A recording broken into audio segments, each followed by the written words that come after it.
It's possible that due to the increased use of petroleum-based fertilizers, GMOs, and all the other stuff that gets sprayed on our food as it's being grown in fields which are depleted of essential nutrients, food intolerance and gluten especially has become a problem for many people. Up until recently, you've been able to get things like bread and flour, which are very expensive in the supermarkets, on prescription if you're on a low income.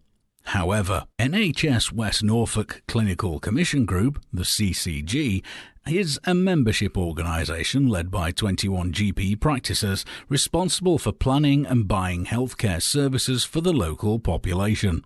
Owing to increased demands for NHS services, West Norfolk CCG is facing a potential financial shortfall of £4.9 million in its budget for 2015-16. This is equivalent to £29 for every person in West Norfolk, and as a result, the CCG is now in the process of conducting a comprehensive assessment of all the services it commissions. One area that's been identified by the CCG is the prescribing of gluten-free products which are currently provided to patients on prescription. These products, which include flour, bread, pasta, biscuits, pizza base mix, were added to the list of products available on prescription when they were not easily available to buy locally. Today, these products are widely available from all supermarkets and are sold to the public at prices that are considerably lower than the NHS is charged when bought for use on prescription. There are also many other alternative sources of carbohydrate that do not contain gluten, for example, rice and potato.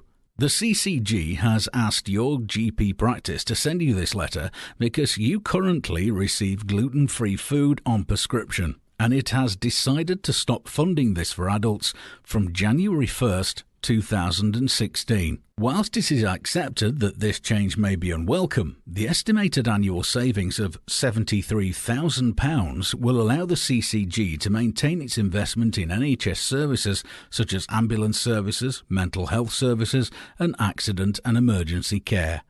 Should you require more information about this, please contact Dr. Paul Williams, West Norfolk CCG's governing body member responsible for prescribing and education at NHS West Norfolk Clinical Commissioning Group, King's Court, Chapel Street, Kings Lynn, Norfolk, PE30 1EX. However, if you have any concerns regarding your medical condition, please contact your GP. Yours sincerely, Dr. Ian Mack, Chair of West Norfolk Clinical Commissioning Group.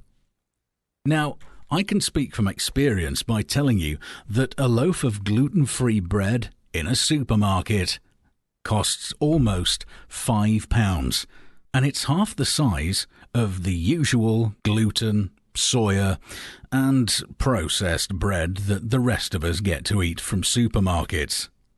And this stuff is only available in some supermarkets. The selection is limited, not the wide, broad, varying range that's available to non-gluten sufferers. So, this £73,000 saving is going to be a tiny, tiny drop in the bucket when it comes to the £4.9 million that has to be saved across the West Norfolk CCG budget. So, where are the other cuts going to come? What else are they going to stop prescribing? What other services are they going to take away? Is this just the start of a massive, massive cutback and the privatisation of West Norfolk CCG and all of its hospitals and services for profit?